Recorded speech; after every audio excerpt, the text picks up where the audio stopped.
ልጉም ነው ይሉኛል። አዎ መለፍለፍ የሚጠላ ሰው ልጉም የሚባል ከሆነ ነኝ። በልጉምነቴ ደስተኛ ነኝ። የቋጡን ሳውራና ስደረድር አልገኝም። ከሰዎች ጋር ቡና እያቃረሩ ሐሜትን ስጠረቃ ታይቼ አላቅም።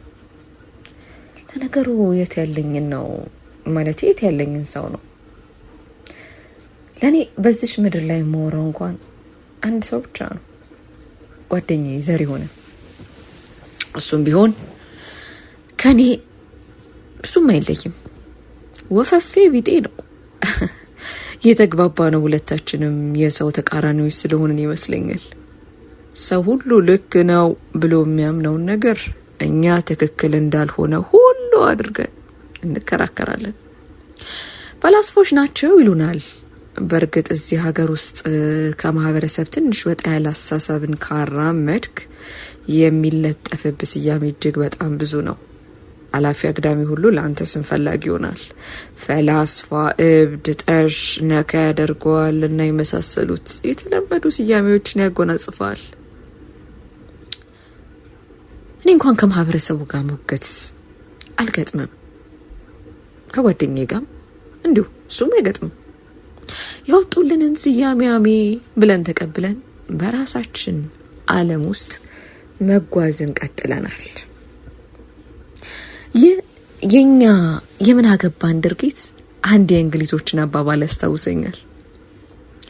በመንገድ ላይ ለሚጮህ በውሻ ሁሉ ቆመ ድንጋይ የምትወረውር ከሆነ ያሰብክበት ቦታ ላይ ባሰብከው ሰዓት አትደርስም ይላል። እውነት ነው። እኔ እንዲሁም ጓደኛዬ ዘሪሁንም እንዲሁ ለሰው ወሬ አንዳችም ቁብ አልነበረንም። ለኔ እሱ አለኝ፣ ለሱ ምን ያለውለት። በቃ እንተሳሰባለን፣ አንለያይም ጭምር። ሌላው ደግሞ ደግ ይረዳኛል።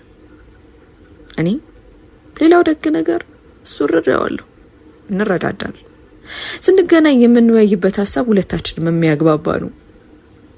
ብዙ ሳላወራ ስለ ራሴ ልንገራችሁ። እንደ ማንኛውም ሰው ስም አለኝ፣ ታሪኩ እባላለሁ። ምንም አይነት ግን ታሪክ የለኝም። ማለቴ ያው ስሜ እኔን አይገልጸኝም ነው። ተወልጄ ያደግኩት አዲስ አበባ ውስጥ ነው። ተማርኩ፣ ስራ ያዝኩ፣ በቃ አለቀ። እኔ ታሪክ ይሄ ብቻ ነው። 2 መስመር እንኳን የማይሞላ ታሪክ ነው ያለኝ። ነገር ግን ስሜ ታሪኩ ነው። ለዚህ ነው ስሜ እኔን አይገልጸኝም የምለው። በእርግጥ አብዛኛውን ጊዜ ሰዎች የማይመጥንን ስም መሸከም ይቀልናል። ኢዮብ ተብሎ ተደባዳቢ፣ ትዕግስት ተብላ ትዕግስት አልባ፣ ጽጌረዳ ተብላ ፉንጋ፣ አወቀ ተብሎ ስንት መሀይም ተመልክተኒል። በባህሪ ብዙም ከሰው ጋር መገጥም አልነበርኩም። ብቸኝነት ያጠቃኛል። በቃ ብቻዬን መሆን እወዳለሁ። ዝምታ ያስደስተኛል። በዝምታ ውስጥ ብዙ ብርታት እንዳለ ይሰማኛል። በእርግጥም በዝምታ ውስጥ ብርታት አለ። ሌላው ቢቀር በማውራት ውስጥ የሚወጣውን ኃይል እንቆጥባለን። በንግግር ውስጥ የሚወጣውን አላስፈላጊ አቅም እናስቀራለን። ለዚህ ነው እኔ ዝምታን የመረጥኩት። በማውራት ውስጥ ሳይሆን በዝምታ ውስጥ ነው ደስታ ያለው። በመናገር ውስጥ ሳይሆን በማድመጥ ውስጥ ነው ቁም ነገር ያለው። በምድር ህይወቴ ውስጥ የሆነ የጎደለ ነገር ግን እንዳለ ይሰማኛል። ይሄው ነው ባልልም ክፍተት ይታየኛል። አለ አይደል? ባዶነት የሆነ ያልተመለሰ ጥያቄ እንዳለ ማሰብ። ይህ ነው ትክክለኛው የኔ ስሜት። ባዶነቴ ግን ከምን እንደመነጨ ለራሴም ቢሆን መልስ አልነበረኝም።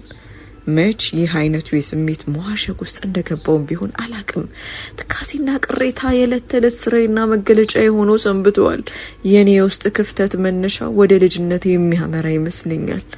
ያኔ ገና ልጅ እያለሁ የተጀመረ የልብ ቁስለት ነው። አስተዳደጋችን ዛሬያችን ላይ ያለው ተጽዕኖ ቀላል የሚባል አይደለም። ያደኩት ከእናቴ ጋር ነው። ሌላ አማራጭ አልነበረኝም። ከዛሬ 30 ዓመታት ቀደም ብሎ ከእናቴና ከማላውቀው አባቴ ተወለድኩ። አባቴ ማን እንደሆነ አላውቅም ነበር። ምክንያቴ እናቴ ገላዋን ሽጣ የምታድር ምስኪን ስለነበረች ከማን መች እንዳረገዘችኝ እንኳን አታውቅም። ስለ አባቴ ብዙ ጊዜ ጠይቂያት መልሷ አንድ ነው፣ እኔም ባቀው ደስ ይለኝ ነበር የሚል። መልሷ ውስጥ ተስፋ መቁረጥና አቅም ማጣትን እመለከታል። እማ ወይ ስለ አባቴ ንገሪኝ። ምን ልንገር ልጄ? እኔንስ ምን አውቄ? እሺ የምታውቂው ነዋ። ምንም አላቅ። ስንቱን ልጠርጥር ብለ ነው ትልና በትካዜ ትሄዳለች። ይህንን ጊዜ እኔም እናቴን ያስጨነኩ ይመስለኝና ጥያቄን ሁሉ እርግፍ አድርጌ ተዋለሁ። በቀስታ ሄጄ እናቴ አንገስ ሽጉጥ ጥላለሁ። የጎደለብኝ ነገር ባይኖርም እንዲሁ የማወቅ ጉጉቴ እንዲህ እንደሚያደርግኝ አውቃለሁ። እናቴ ለእኔ በቂ ነበረች፣ ምናልባትም ከበቂ በላይ። በህይወቴ ውስጥ የጎደለኝ ነገር እንዳለ እንዲሰማኝ አትፈልግም። በእርግጥ የጎደለኝ ነገር አልነበረም። ነገር ግን ውስጤ ጎዶሎን ፈልፍሎ ያወጣል። የጎዶልነትን ስሜት ከየትም አምጥቶ እላይ ላይ ይደርብብኛል። እንዲህ አይነት ስሜት ሲሰማኝ እናቴን የካድኩ ያክል እጸጸታለሁ። የሆነ የሰጠችኝ ነገሮች ሁሉ እንዳልሰጠችኝ የካድኩ ያክል ውስጤ መልሶ ይወቅሰኛል። ቢሆንም ግን ሰውነንና መጠየቅ አልቀረም። ከየት መጣው ለሚለው ጥያቄ መልስ ባላገኝም በተደጋጋሚ ግን እጠይቅ ነበር። የሰው ልጅ ትልቁ ክፍተቱ የማያውቀውንና ያልተገለጠለትን ነገር የማወቅ ፍላጎቱ፣ ጉጉቱ ነው። እጁ ላይ ያለን ነገር ከማጣጣም ይልቅ የማያውቀውን ነገር ይናፍቃል። ለምን ግን እንዲህ ያለ ባህሪን ሞጣኝ ያለን ብዬ አስባለሁ። በእርግጥ የሰው ልጅ እንዲህ ላልደረሰበት ነገር መሯሯጡ ነው አሁን ላለንበት ነገር ያበቃል የሚል እምነትም አለኝ። ቢሆንም ግን እንዲህ ያለው የአልጠግባይነት መብዛት ሰላማችንን በገዛ እጃችን የሚያሳጣን ነገር ነው የሚሆነው። እኔም እንዲህ ነው የሆንኩት። ከአጠገቤ ያለች እናቴን ማስደሰትና በሷ መደሰት ሲገባ እኔ ግን የሚያሳስበኝ ስለማላውቀው አባቴ ነው። የምጨነቀውና የሚያስጨንቀኝ መልኩ እንኳን ምን እንደሚመስል የማላውቀው አባቴ። ለእኔ ብላ ገለዋን የምትቸበችብ እናቴን ሳስብ አባቴ ማን ይሁን? ምን በህይወቴ ውስጥ ምን ጥቅም ሚና አለው? ምንም የለው። ይሄን እንደሌለው ነው የምረዳው። አንድ ቀን እንዲው አንድ ካፌ ውስጥ ከዘሪውን ጋር ተቀምጠን እያለን ስለ አባቴ ጉዳይ አነሳውበት። ውስጥ ይመላለስ የነበረን የአባትነት ትርጉም ከዘሪውን አንደበት ጭምር ማረጋገጥ ፈለው። ዜድ አልኩት። ታሪ ወይ ከአንዲት ሴት ጋር ወሲብን ፈጽሞ ዘርን ወደ እሷ ማህፀን ስላስተላለፈና ልጁ ስለተፈጠረ ብቻ አንድ ሰው አባት ይባላል? አልገባኝም አለ ዘሪውን ግራ በመካባት ውስጥ ሆኖ። ለአንተ አባትነት ከወለደ ምክንያትነት ውጪ ማለት ትርጉም አለው ወልደዋል ከመባል ውጪ? አሁን ገባኝ። የአባትነት ትርጉሙ ምንድነው ነው ጥያቄ? በትክክል አባትነት ከመውለድና ከሱ ዘር ከመፈጠርም በላይ ትርጉም አለው እኮ። እንዴት? እንደኔ አስተሳሰብ አባትነት ከመውለድ ባሻገር ሌሎች መስፈርቶችን ማሟላት ያለበት ይመስለኛል። ለምሳሌ ምን አይነት መስፈርቶች? አንደኛ የአባትነት ፍቅር መስጠት፣ በገንዘብ የሚሆን በሌላ ነገሮች ልጅ መርዳት፣ አለኝታ መሆን፣ ወደፊት ህይወትን አቅጣጫ ማስያዝ እያለን ብዙ ሌሎች ነገሮችን መጥቀስ ይቻላል። ልክ ነዜድ፣ አሁን አንተ ለአባትነት በሰጣው ትርጉም መሰረት እኔ አባት አልባ ነኝ ማለት ነው። ምክንያቱም አሁን አንተ ያልከው አንድ ነገር ያርጎልኝ አቅም በሌላው ቀርቶ በመልክ እንኳን አላቀውም እኮ አልኩት። ይህን ጊዜ ዘሪውን ምን እንደሚናገር ጠፍቶት ነው መሰለኝ ዝምታን መረጠ። አንዳንዴ የምናውቃቸውን እውነታዎች ስንሰማ ይበልጥ ያመናል። አንዳንድ ነገሮች እንዲህ ናቸው። ስለ እውነት ልባቸው ያውቃል፣ ነገር ግን አእምሯችን ከእውነቱ ይሸሻል። ስለ ጉዳዩ አናስተውልም። እውነታውን ላለማሰላሰል አእምሯችንን ዝግ እናደርገዋለን። ሁሌም ግን ከዚህ እውነታ ሸሽተን አንርቅም። አንድ ቀን አእምሯችን ወዶ ሳይሆን ተገዶ ግዴታ ሆኖበት እውነታውን ያስባል። የሆነውንና የሆነ ያለውን ነገር ያገናዝባል። ከእውነቱ ጋር ፊት ለፊት ይጋፈጣል። መሸሽ የማይችልበት ሁኔታ ውስጥ ይገባል። በግድ እውነታውን እየመረመረ ይውጠዋል። እየመረረው እየተናነቀን ምሬቱን መቅመስ ደግሞ ግድ ይለናል። ያን ጊዜ አእምሯችንም ልባችንም ይሰበራል። ስንቶቻችንን እንደማይሰምርና እንደማይሳካ የምናውቀው ፍቅር ውስጥ ተዘፍቀን ያለ ነው። ልባችን እውነቱን ቢያቅም እኛ ግን ነገሮች እንዳልተፈጠሩ አስመስለን እንቀጥላለን። አንድ ቀን እውነታውን ስንጋፈጥና መሸሽ ሲያቅተን እንሰባበራለን። ትታኝ ሄደች እያልን ስም እንጠፋፋለን። ምንም ነገር በአንድ ምሽት አይሆንም። ሮምም በአንድ ቀን አልተገነባችም አይደል? እዛ ይባላል።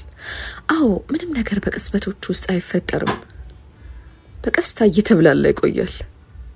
ይህንን ጊዜ እኛ ሰዎች ችግሩን እንሸሻለን። ችግሩ ግን ቆይቶ መልሶ ይበላናል። እኔም ላይ የሆነው እንዲህ ያለ ነገር ነው። ስለ አባቴ አንድ ነገር ማውቀው አልነበረም። ስሙን፣ መልኩን፣ በህይወት ይኖር አይኖር፣ ልጅ እንዳለው ይወቅ አይወቅ እንኳን ማውቀው ነገር አልነበረም። ይህ ሰው የአባትነት መስፈርቶችን እንዳያሟላ ወይም እንዳላሟላ ልቤ ጠንቅቆ ያውቀዋል። ነገር ግን ከዘሪውን ጋር ስናወራ አእምሮዬ ችላ ብሎት የነበረውን ነገር እንድገነዘብ አድርጎኛል። እውነቱን ሳቅ ደግሞ ልቤ ብቻም ሳይሆን ቅስሜም ተሰብሯል። ለዚህ ነው ሁሌም ከአእምሮ ጥያቄዎችና ከእውነታው ተሸሽቶ መኖር አይቻልም እኔ የምለው። እናቴ ለኔ ብላ ብዙ ነገሮች እንደተመለከተች ባቅም እንደሆነችም በእኔ አቅም ግን ምንም ማድረግ የምችለው ነገር አልነበረም። እናቴ መሸት ሲል ከልብሶቿ መካከል አንዱን መርጣ መልበስ ትጀምራለች። ከሁሉን መካከል ሰውነቷን የሚያጋልጥና የሰውነት ቅርጿን የሚያጎላውን ትመርጣለች። ጡቶቿን ወጣ ወጣ ታደርግና በአካባቢዋ ያለን ወንድ ወደ ራሷ ለመሳብ ትሞክራለች። ሽቷን ከእግር እስከ ጸጉሯ ድረስ ታርከፈክፏለች።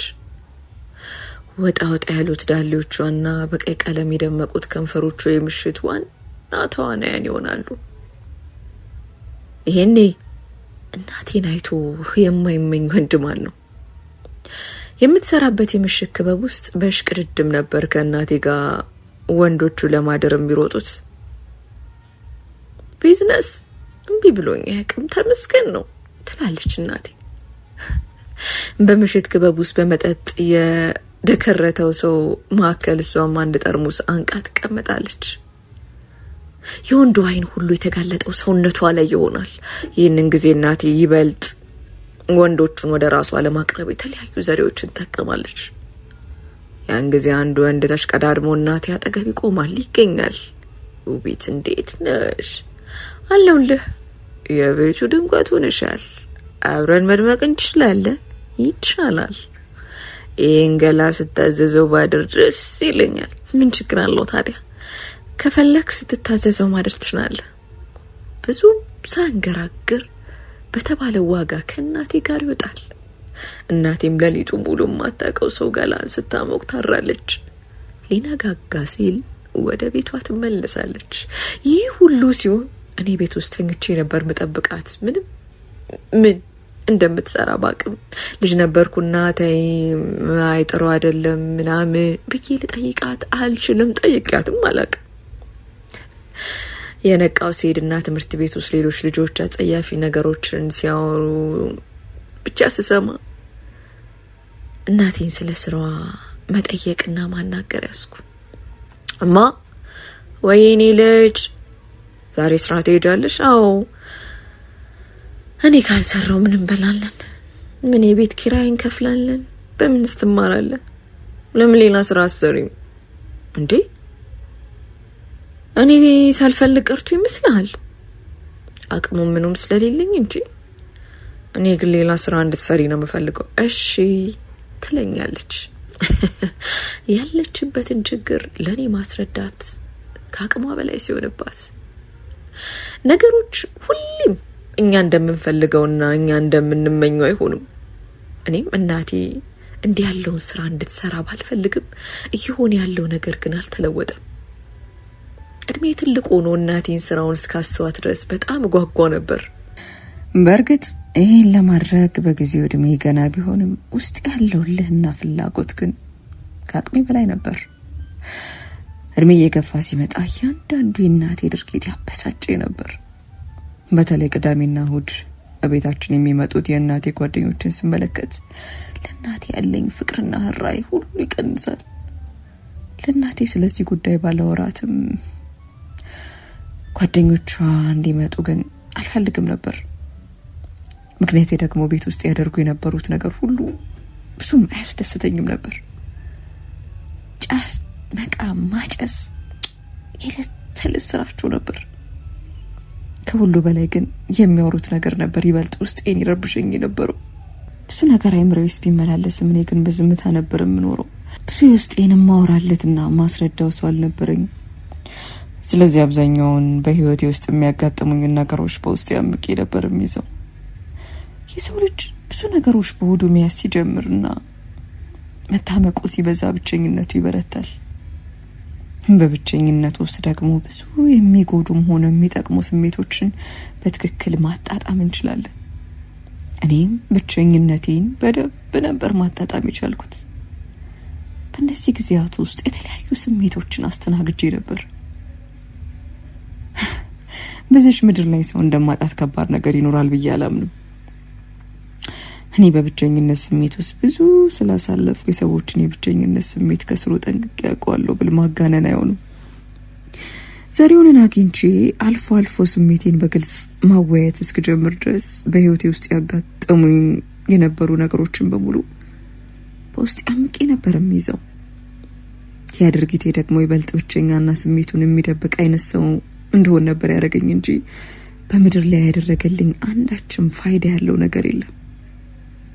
ከሰው ጋር ያለኝ ተግባቦት ጥሩ የሚባል አይነት አልነበረም። እኔ ብዙም ከሰዎች ጋር አልቀራረብምና ሰዎች ለኔ ያላቸው ግምትም ጥሩ አልነበረም። እዚህ ሀገር ውስጥ ብቻህን የምታሳልፍና ከሰዎች ጋር ብዙም የማታወራ ከሆነ ሁለት የተለያዩ ስሜቶችን ታገኛለህ። አንደኛ ጉረኛ ነው ሲሉ፣ ሌላው ደግሞ እብድ ነው ይሏል። እኔም ከዚህ አላመለጥኩም ነበር። የክፍል ባልደረቦችም ሆኑ የሥራ ከዘሬውን በቀር ከኔ ጋር ያላቸው ግንኙነት የአይጥና የድመት አይነት ነበር። ለዚህ ምክንያታቸው የኔ ከሰው ጋር ያለኝ የመግባባት አቅምና ኮስታራነቴ ነው። በቀናት መካከል ውስጥ ሆኜ ራሴን እስከ ማጣት የሚያደርሱ ነገሮችን ብመለከትም እኔ ግን ለነገሮች የነበረኝ ትኩረት ማነስ ጠቅሞኝ ነበር። የምትቅምና የምታጨስ እናት ያለው ሰው ምናልባትም ህመሙንና ፈተናውን ሊረዳኝ የሚችል ይመስለኛል። ካልሆነ ግን የኔ ስሜት እንደኔ ሆኖና በቦታዬ ተተክቶ ህመሜን የሚታመምልኝ ይኖራል ብዬ ምንም የታመመ ብቻ ነው የህመምን ስቃይ የሚረዳውና ህመሙ የሚያደርሰውን ጠባሳ የሚረዳው። እድሜ ከፍ ሲል አድጌ በትምህርቴም ተሳክቶልኝ ስራ ብጀምርም የእናቴ ነገር ግን ከውስጥ ያልወጣም ነበር። የዩኒቨርሲቲ ተማሪ ያለው ያውም ልመረቅ በጣት የሚቆጠሩ ቀናት ሲቀሩት እናቴ አረፈች። ያው ወሬ ላሳምር ብዬ አረፈች አልኩ እንጂ ሞቷ እንኳን እረፍት አይመስለኝም። ሞት እረፍት ሆኖ አያውቅም። ለኔ ሞት እረፍት አይደለም። ለኔ ብቻም ሳይሆን ምናልባትም ለዚህ ምድር ሰው በሙሉ ሞት እረፍት አይደለም። ሞት እረፍት ቢሆን ኖሮ ሁላችንም ማረፉን በፈለግን ነበር። ማን ማረፍን የማይፈልጋለ? ማንስ ከዚህ ዓለም ድካም ማረፍ የማይፈልግ ፍጡር አለ? ታዲያ ሞት እረፍት ቢሆን ኖሮ ለምን አናርፍም ነበር? ሌላውስ ደግሞ ላረፈ ሰው ለምንስ ይለቀሳል?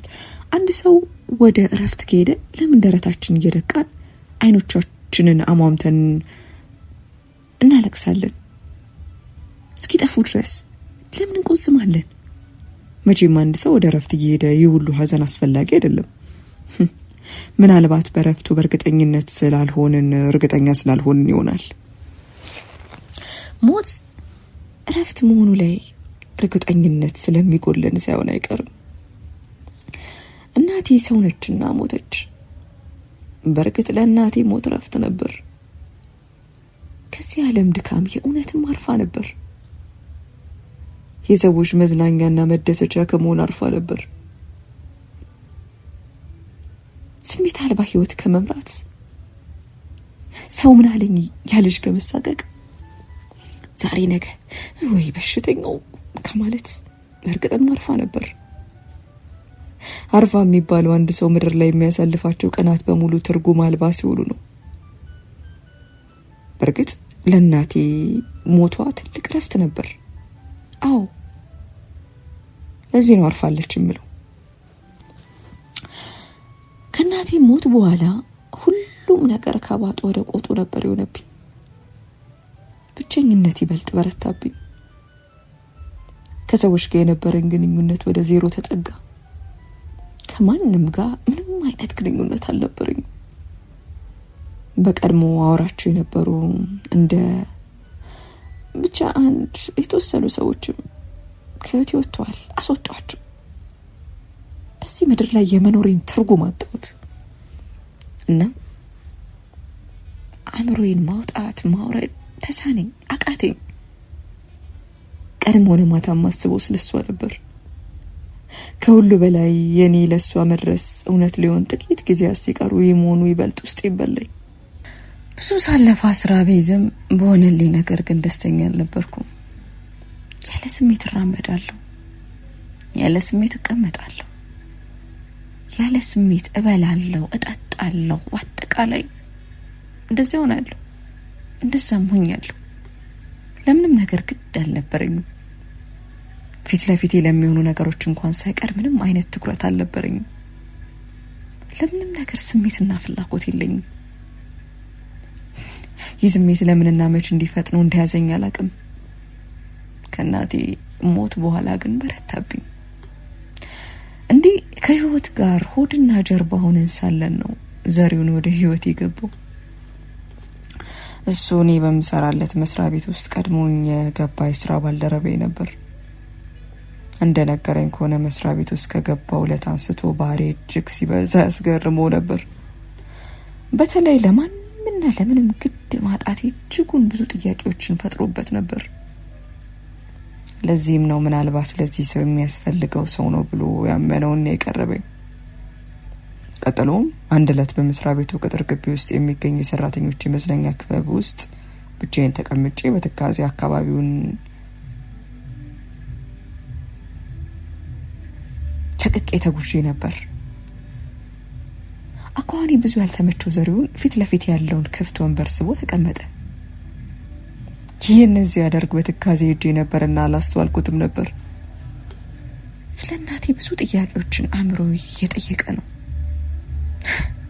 ምንም እንኳን አእምሮዬ ለጥያቄዎቹ መልስ ባይኖሩትም ለትንሽ ጊዜ በዝምታ ተመለከተኝና ጉሮሮን ጠራረገ። ይህንን ጊዜ እኔም በትካዜ ከሄድኩበት ብንናል።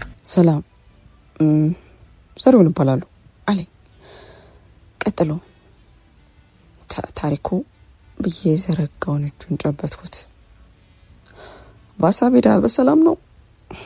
አዎ በሰላም ነው። በሀፍረት ፈገግ አልኩ። ምነው ችግር አለ እንዴ? ኧረ የለም ሰላም ነው።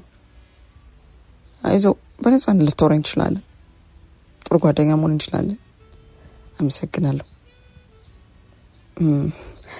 ለጊዜው ምንም ማወራው የለም።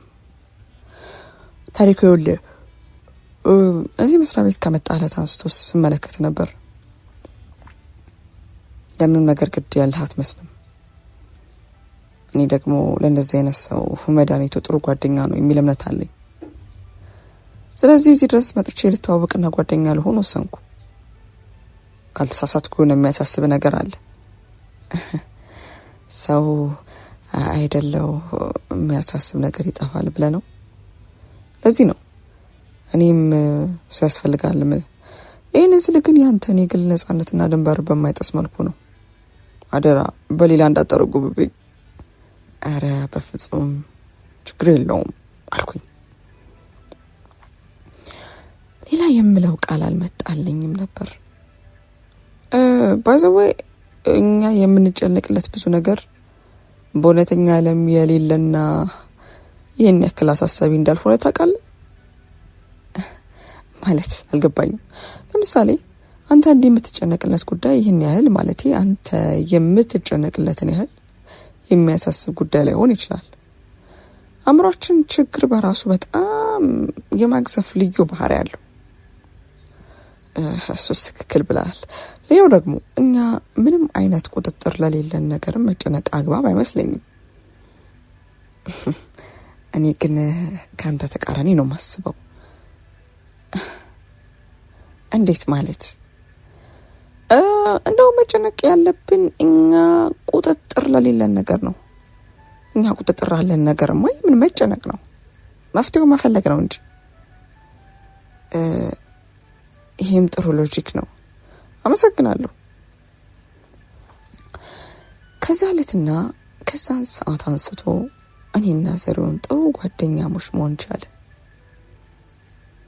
የሚያግባባንና የሚያመሳስለን ነገር በዛ። ውስጤን ብዙ ሳልደብቅ ነግሬዋለሁ። እሱም ቢሆን እንዲሁ የራሱን ስሜት ሳይደብቅ አውርቶኛል። ጓደኝነት ትርጉሙ እስከምን ድረስ እንደሆነ በሱ ተረድቻለሁ። ለስሜት የሚያሳየውን መጠንቀቅ እኔ እንኳን ለራሴ አልጠነቀቅም። አንዳንዴ ለሰው ልጅ ያስፈልጋል የሚሉት አባባል የሚገባውን ያክል ቦታውን ያገኘ ይመስለኛል። ብዙ አስተሳሰቦች ከዘሪሁን ወደ ህይወት መምጣት በኋላ ተቀይረዋል። ሰው የሰውን አስተሳሰብ እስከ መቀየር ድረስ ወደ ህይወቱ ዘልቆ ሲገባ ያስደስታል።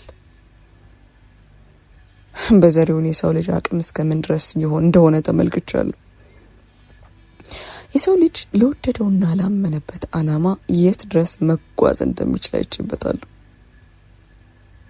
የሰው ልጅ ሌላው ፍጡር ከገባበት ህይወት አጣብቂኝ ውስጥ ፈልቅቆ የማውጣት አቅሙ ድረስ እንደሆነ በዘሪሁን ተመልክቻለሁ። እኔም ብን ብዬ ራሴን ከብዙ ጭንቀት ውስጥ ያስወጣውበትን ፍጥነት አስገርሞኛል። እዚህ ሁሉ ደግሞ እውቅናውን የምሰጠው ለዘሪሁን ነው። ከተኛውበት አንቅቶኛል። ከዘሪሁን ጋር ብዙ ነገሮችን አሳልፈናል። ህይወቴን የቀየረው አጋጣሚም እንዲሁ ከዘሪሁን ጋር የተፈጠረ ነበር። አንድ ምሽት ከስራ መልስ ነበር ወደ አንድ አቅራቢያችን የሚገኝ የምሽት ክበብ ቤት ጎራ ያለው። በእለቱ ሞቅ ያለ ጨዋታ ይዘን ነበርና ቢራ አዘን ወንበራችን ላይ ተደላደልን። መጠጥ ላይ ብዙም ባልሆንም እንዲሁ ግን አልፎ አልፎ አንድ ሁለት እያለን ጨዋታችን እናደምቃለን። የዛን ዕለት የሆነው ከዚሁ የተለየ አልነበረም። በያዝነው ጨዋታ መካከል ቀና ስል ግን ያየሁት ማመን አቅቶኛል። ለተወሰኑ ደቂቃዎች ፈዝዤ ቀርቻለሁ። በድርጊቴ ግራ የተጋባው ዘሪሁን ወደ መመለከትበት አቅጣጫ በተደጋጋሚ ቢመለከትም ምንም የተለየ ነገር ግን ሊያይ አልቻለም ነበር። ለዚህም ነው በተደጋጋሚ ምነው ታሬ በሰላም ነው? ምን አይተህ ነው እያለ ሲጎተጉተኝ ነበር። እኔ ግን ለጊዜውም ቢሆን ያለሁበትን ቦታ ጭምር ረስቼ ነበር ብል ማጋነን አይሆንም። ከትንሽ ደቂቃዎች በኋላ እንደምንም ራሴን ለማረጋጋት ሞከርኩ። ከፊት ለፊት ተቀምጦ የነበረውን ቢራ አንዴ ተጎንጭቼ በረጅሙ ተነፈስኩ። ምንድነው ታሬ? ምን ተፈጥሮ ነው አለኝ። ሁኔታ ያላማረው ዘሪሁን ሰላም ነው አልኩት። እኔ ግን ሀሳቤና ልቤ ሁሉ ባየሁት ነገር ላይ ተሰርቆ ነበር። እንዴት ሊሆን ቻለ? ስለካግሜ ራሴን እያስጨነቅኩም ነበር። ከፊት ለፊታችን ያለው ወንበር ላይ አንዲት ወጣት ሴት ተቀምጣ የቢራ ጠርሙስ አንቃ ትታያለች። ልጅቷ ነጭ ስስ አጠር ያለ ቀሚሷን በዛ ላይ አልፎ ቀይ ወፍራም ገላዋን ታሳያለች። ከንፈሯ ወፈር ያለ ሲሆን የጡቶቿን ጫፍ ወጣ አድርጋቸዋለች። በሚንቦገቦገው መብራት ውስጥ ቀይ ፊቷ ይበልጥ ቀልቶ ይስተዋላል። ለሚመለከታት ሁሉ አማላይ የሆነ ሰውነትን ተላብሳለች። ይበልጥ ደግሞ የተራቆተው አለባበሷ ወንድን ሁሉ ወደ ራሱ የመሳብ ትልቅ አቅምን አጎናጽፎላታል። ይቺ ሴት ቆረጥ እናቴን ነበር የምትመስለው። እሷን በተመለከትኩበት ቅጽበት እናቴ ወደ አእምሮ የመጣች። ትዝታዋ በሙሉ ከየት መጣ ሳልለው አይኔ ላይ ድቅናል። ማታ ማታ የምትለብሳቸው ልብሶችና ሽቶቿ ሳይቀሩ ታውሱ። የምወዳትና የምትወደኝ ሴት በአይኔ ላይ መንከራተት ያዘች። ይቺ አሁን ከፊት ለፊት የምመለከታት ሴት እናቴ ሁና የተቀመጠች ሁሉ እስኪመስለኝ። ልጅቷን ስመለከታት ብዙ ነገር ወደ አእምሮ ይመጣል። በሁለቱ ዘመን መካከል ልዩነት ቢኖርም በህይወታቸው መካከል ግን ምንም ልዩነት የሌለ መስሎ ተሰማኝ። በእርግጥ ልክ ነበርኩ። በእናቴና አሁን ከፊት ለፊቴ በመመለከታት ሴት መካከል ምንም አይነት የህይወት ልዩነት የለም። ሁለቱም ነፍሶች ወዳቸውንና ምናልባትም ሌላ የሚወዱትን ሰው ለመሙላት ጭምር ራሳቸውን አርክሰዋል። ነፍሳቸውን አቆሽሸው ልብሶቻቸውን ግን አስውበዋል። እንዲህ ነፍስን አቅዱፎ የሚበላ ምግብ ሆድን ይሞላል ስላሰብኩ ዞር ብዬ ራሴ ስመለከት ግን በረከሰ ገላ የመጣን ምግብ ስበላ እንዳደኩት እዛኔ ጣቶቼን ወደ ሰው መጠቆም አቆምኩና ወደ ራሴ ተመለስኩ። ሁሉም ሰው እንዲህ ያለ ስራ ውስጥ የሚገባው አንድ እኛ ማንረዳው እውነት አለው። ያለዚህ ያበቃቸውን ህመም መረዳት የሚያስችል ጫንቃ ያለን አይመስለኝም። ለዚህ ነው ከመረዳት ይልቅ መፍረድ የሚቀለው። ማን ወዶ ይረክሳል? ማንስ ወዶ እንዲወዳለው ርኩሰት ስራ ይገባል? ማን የጽድቁን መንገድ ሸሽቶ ወደ ርኩሰት መንገድ ዘው ብሎ ይገባል? ሰዎች ሁሌም ቢሆን የርኩሰቱን መንገድ የመጨረሻ አማራጫቸው ነው የሚያደርጉት። ሁሉም ሰው ትክክለኛውን መንገድ የሚመርጥ ይመስለኛል። ነገር ግን እኛ ላይ እስኪደርስ ድረስ የማንረዳው አንድ አስተሳሰባችን የሚቀይር ሁኔታ ተፈጥሯል። ጣት መቀሰር ደግሞ የገቡበትን ችግር ከመረዳት የሚመጣ ትልቅ በሽታ ነው። ስለ እናቴ ሳስብ እንዳሁኑ ያፈላስፈኛል። ሁላችንም ውጫችን ያለ አንድ ህመም ይኖራል። ውስጣችን ያን ህመም መግለጽና ከውስጣችን መውጣት ሲያቅተን ልክ እንዳሁኑ ብዙ እንለፈልፋለን። ምናልባትም የውስጣችንን ከገለጽን በሚል ይመስለኛል። ህመም እንደመሸከም ደግሞ ትልቅ ህመም የለም። ህመምን የሚረዳ ማጣት ደግሞ ህመሙ ብዙ ነው። መድኃኒትም የለውም። ምናልባት ከተሸከመው ህመም በላይ የሚረዳና የውስጥን የሚያይ ማጣት የበለጠ ሳይጎዳ አይቀርም። ልጅቷ ላይ ትኩረት ማድረግ ያስገረመው ዘሪሁን አይኔን ተከትሎ አይኖቹ ልጅቷ ላይ ያሳርፏል። ለምን እንዲህ በትኩረት እንደምመለከታት ያልገባው ዘሪሁን ጥያቄ አነሳ። ጣሪ አለኝ። አይኖቹ ልጅቷ ላይ እንደተከለ ወይ ታቃታለ? በጭራሽ። በሰላም ነው ታዲያ? ለረጅም ሰዓት በዝምታ ፈጠጥክባት እኮ። ተቃለ ዜድ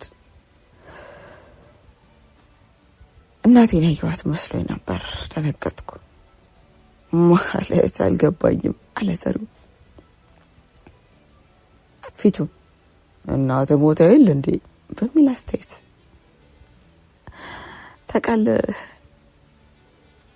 ልጅቷ ቁርጥ እናቴን ነው የምትመስለው። አለባበሷ እንኳን ሳይቀር እናቴን ነው የምትመስለው። በጣም የሚገርም የእናቴ ሰውነት ቅርጽና የልጅቷ እንኳን ሳይቀር ተመሳሳይ ነው። እንዴት እንዲህ ሊመሳሰሉ ቻሉ? እኔ ምን ያስገረመኝ አልኩት። ታዲያ ለምን አታናግራት? ምን ብዬ ደነገጥኩ። ትንሽ ካንገራገርኩ በኋላ ልጅቷን ልቀርባት ተስማማሁ። ዛሬው ልጅቷን በመለከት ሲጠራት መታከኛ ጋር ለመቀላቀል ሀብታም አልፈጀባትም።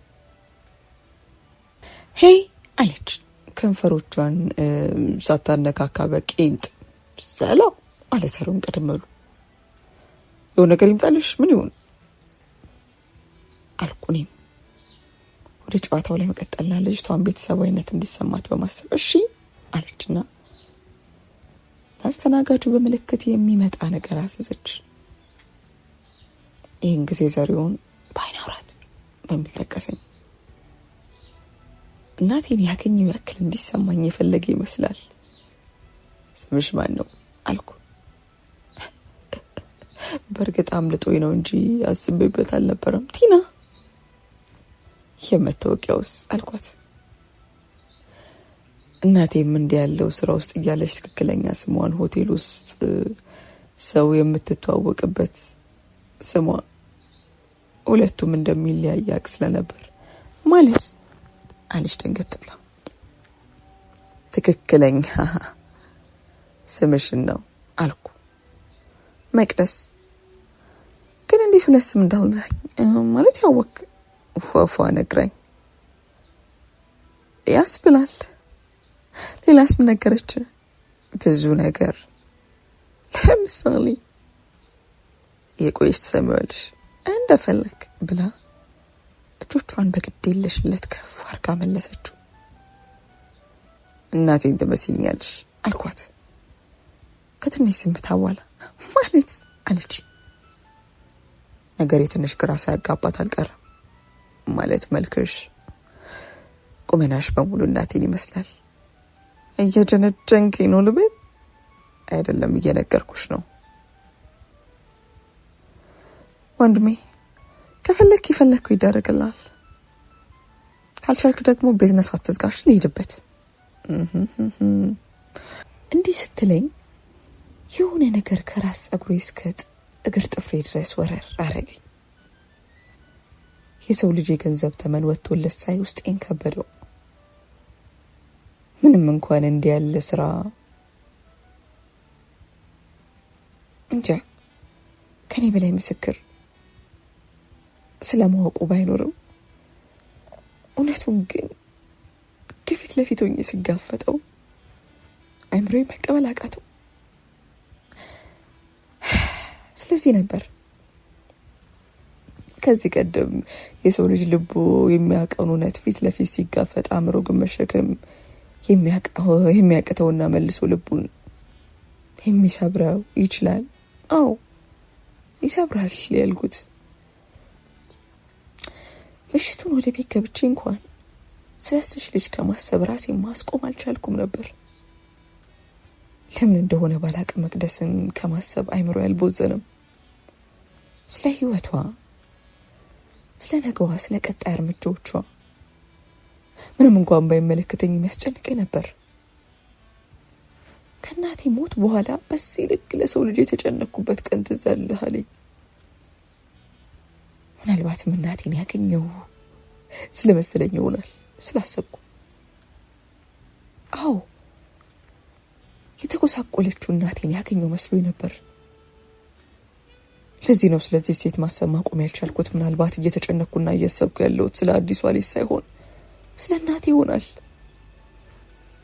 ሰዎች ስንባል ራስ ወዳዶች ነን። ይህን ያየሁት ደግሞ በራሴ ነው።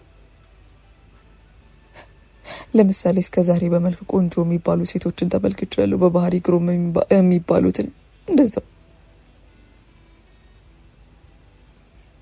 ታዲያ ስለዚህ ሴት ለምን ለመጨነቅ አበዛው? ለምን ስለዚህ ሴት ለምን ሳስብ አደርኩ? መልሱ ቀላል ነው። ከኔ ህይወት ጋር የሚያገናኛት ነገር ስላለ። ለዚህ ነው እኛ ሰዎች ስንባል ራስ ወዳዶችና ሁሌም ከራሳችን አኳያ ብቻ ነገሮችን እንመለከታለን እምለው። ለረጅም ጊዜ ረስቻት የነበረችው እናቴን በዛች ልጅ ምክንያት አስታወስኳት። ምናልባትም አይምሮዬ ብዙ ነገር ሲያስብ ሲያወጣ ሲያወርዳደር ግን የእናቴና የልጅቷ መመሳሰል እጅጉን ሳያስገርሙ አልቀረም።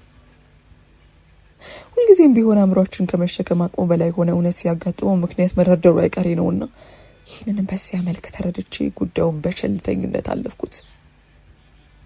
ነገር ግን ስለ መቅደስ አሊያም ቲና ግን ከማሰብ ማቆም አልቻልኩም። ለምን ግን እንዲህ ስለ እሷ ማሰብን አዘወተሩ ስል ደግሞ ራሴን ጠይቃለሁ። በስራ ቦታዬ እንኳን ሳይቀር አስብ የነበረው ስለዚህ ሴት ነበር። ምናልባት መልኩ ያልጠፋብኝ እናቴን ስለምትመስል ይሆን? ራሴን ጠየቅኩ። ለምን እንዲህ ስለ እሷ ማሰብን ማቆም አቃተኝ? እናቴን ስለምትመስል አሊያ ደግሞ እናቴ ትሰራ የነበረውን ስራ ስለምትሰራ ወይስ ደግሞ በመልኳ ተማርኬ ነው? ምናልባት ንግግሯ ማርኮኝ ይሆን? አይደለም። ለካ እስከ መናገሯና ቃላት ከአንደበቷ ከማፍለቁ አስቀድሜ ነበር የደነገጥኩለት። ታዲያ ይህ ሁሉ ማብሰልሰሌ ከምን የመነጨ ይሆን? የዚች ልጅን ህይወት መቀየር እንዳለብኝ ሳይሰማኝ አልቀረም። እናቴ ላይ ያጣሁትን እድል ምናልባትም በዚች ልጅ ያገኘው መስሎ ተሰማኝ። የተቻለኝን ነገር ሁሉ አድርጌ መቅደስን ከዚህ ቆሻሻ ህይወት ማስወጣት እንዳለብኝ ወሰንኩ። በዚህ ውሳኔ ወይም ተግባሬ ውስጥ ብዙ ፈተናዎች እንደሚያጋጥሙኝ ባቅም የመጣውን ሁሉ ተጋፍጬ ግን የመቅደስን ህይወት መቀየር እንዳለብኝ ተሰምቶኛል። ፈጣሪ ሁለተኛ እድል የሰጠኝ ነበር የመሰለኝ። የእናቴን ህይወት ሳልቀይር ብታመልጠኝም አሁን ግን የሷን ቁጭት የምረሳበትን ነገር ያገኘው መሰለኝ። ስለዚህ ጉዳይ ለጓደኛዬ ዘሪውን አጫውቼዋለሁ።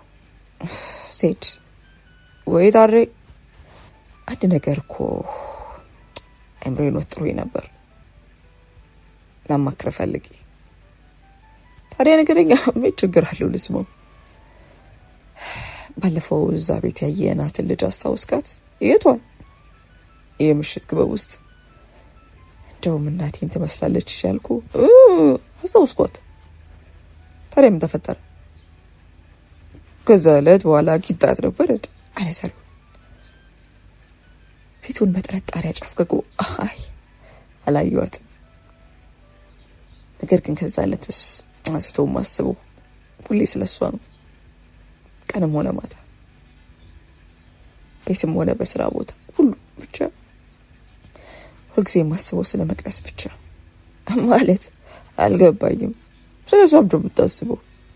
መቼም ፍቅር ይዞኛል እንደማትለኝ ተስፋ አደርጋለሁ ውድቤ። ከሆነ ግን ከባድ ችግር ውስጥ ነህ። በጭራሽ እንደዛ አይደለም። ታዲያ ስለምንድን ነው የምታስበው? ህይወቷን መቀየር እንዳለብኝ ነው የሚሰማኝ። እንዴት? አንተን የሚፈለግኩ ስለዚህ ጉዳይ እንድታማክረኝ ነው። ታውቃለህ ዜድ፣ እናቴ ላይ ያላገኘሁትን ህይወቷን የመቀየር እድል እዚች ልጅ ሊያገኘው ይመስለኛል። ይህን እድል ደግሞ አባክኝ አሁንም ሌላ ጸጸት ውስጥ መግባት፣ ቁጭት ውስጥ መኖር አልሻም። ኦኬ እሺ፣ በምን መልኩ ነው ታዲያ ህይወቷን የምትቀይረው? ማለቴ እሺ ምን አሰብክ? የለም፣ ነገር ግን ከዚህ ቆሻሻ ህይወት ማስወጣት አለብኝ።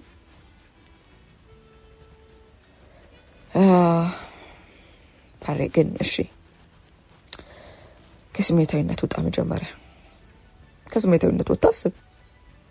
እቺ ልጅ አንተ ከዚህ ህይወት ውስጥ እንድትወጣ ከምትፈልገውና ከምትመኘው በላይ እሷ መውጣት ትፈልጋለች፣ እርግጠኛ ነኝ።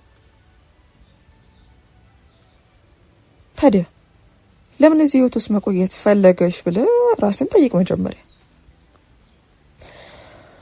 ምናልባት ሌላ አማራጭ ስለሌላት ይሆናል። ትክክል፣ ሌላ አማራጭ አታ ነው። አንተና እኔ ታዲያ ይህንን አማራጭ መፍጠር አቅም አለን ብለህ ታስባለህ? አቅም ስልህ በብዙ መልኩ ተመልከተው። የጊዜ አቅም፣ የገንዘብ አቅም፣ የሞራል አቅም ማለት ነው። እና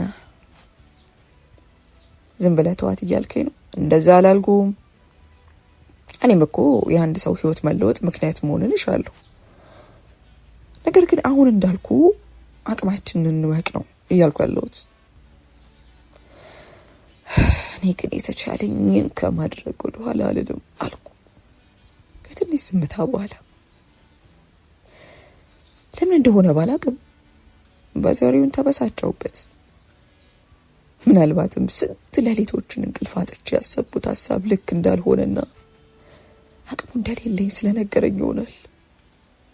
አንዳንዴ እንዲህ ነው እኛ ያመንነው ነገር ለሌላው ትክክል ያልሆነ ነገር ግን በተቃራኒ ሳይሆን በቀጥታ ለኛ ትልቅ አቅም ያለው ነገር በሌላው አቅም አጥቶ እምነት አጥቶ እንመለከቷል። ይህ ደግሞ እኛን ልብ ይሰብረዋል።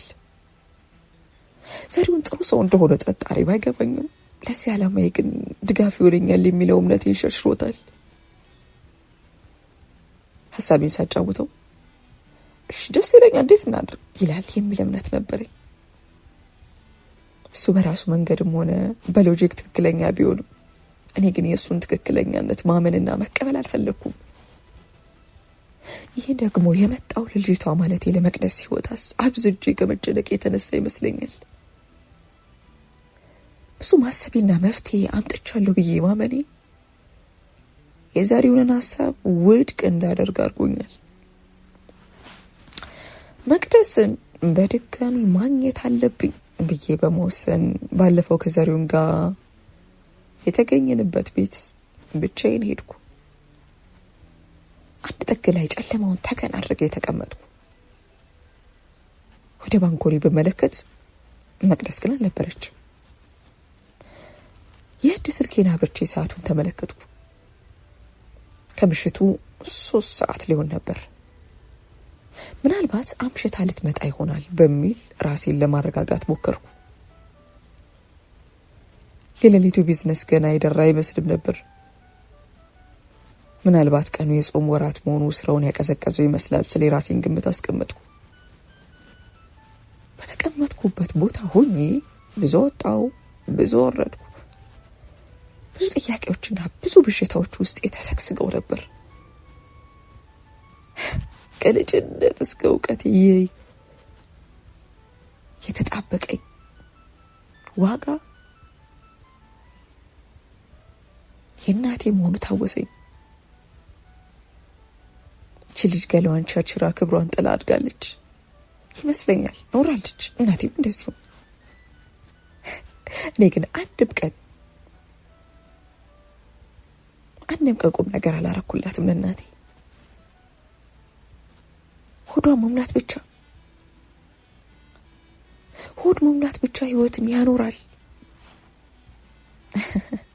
እንደማያስብል በገዛ ራሴን ተገዝቤያለሁ። ጠዋት መነሳትና ማታ መተኛት ብቻ ህይወት አይደለም። ከኔና ከእናቴ ኃጢአተኛው ማን ነው? ገላዋን ሽጣ ያሳደገች ወይንስ ደግሞ ራስ ወዳዱ ነኝ? እውነት በሷ ቦታ ብሆን ይህንን ነገር አደርግላት ነበር? ውስጤ መልሶ ይቅሰኝ ገባ። ምን እንደሆንኩ እንዲሰማኝ ያደርገኝ ነበር። ለአንድ እናቴ ያውም ያላባት ላሳደገችኝ እናቴ እንኳን መስዋዕትነት መክፈሌን እርግጠኛ ማልሆን ራስ ወዳድ መሆኔን ተገነዘብኩ። ይህንን አእምሮዬ ሲያስተውል ደግሞ ልቤ ላይ ያለው ቁስል ይመረከዛል። ራሴን ደጋግሜ እወቅሰዋለሁ። እውነት ግን በዚህ ምድር ላይ ኃጢአተኛው ማን ነው? እኛ ራስ ወዳዶች ወይንስ ደግሞ ለራሳቸውም ሆነ አንድ ለሚወዱት ሰው ሲሉ የረከሱት ናቸው? እኛ ጣት ተቋሚዎች ነን አልያ ደግሞ ጣቶች ሁሉ የሚከሰርባቸው መስዋዕቶቹ? ሁሌም ቢሆን የዚህ ኃጢአት ዓለም ገፈት ቀማሾቹ እጅግ ሲበዛ ጥቂቶች ናቸው። እኛ ፈረንጆቹ ግን እንደ ንጹህ ሰው አፎቻችንን በእጆቻችን ሸፍነን መሳለቅን ተያይዘነዋል። የለበስነው የአስመሳይነት ነጠላ ቢከፈፍ ግን አንገቶቻችን እንኳን ቀና የሚያስደርግ ኃጢአት ተሸክመናል። እውነቱን ለመናገርስ ቢሆን በእነዚህ ኃጥአን ብለን በፈረጅናቸው ሰዎች ተጠቃሚ ሆነናል ወይስ አልሆንም? ማን ነው ተጠቃሚ ሆነው? ማን ነው መሸት ሲል የፊት ጭንብሉን ለውጦ በየመሸታ ቤቱ የሚያመሸው?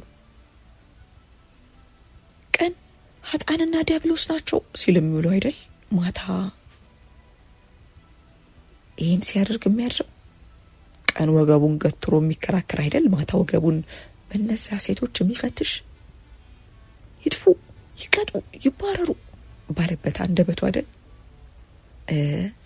ዛሬ አብረሽኝ ሁኚ፣ ምድር ያለ አንቺ ባዶ ናት ሲል የሚያድረው ሁሉም ኃጥአን ነው። ፈራጁ ተፈራጁ። ሌላው እውነት ደግ ነው። የእነዚህ ሰዎች ኃጢአት እንዲህ የገነነው ፊት ለፊት ራሳቸውን ስላጋለጡ እንጂ ሁላችንም የምናደርጋቸው ልቦናችን ያውቀዋል።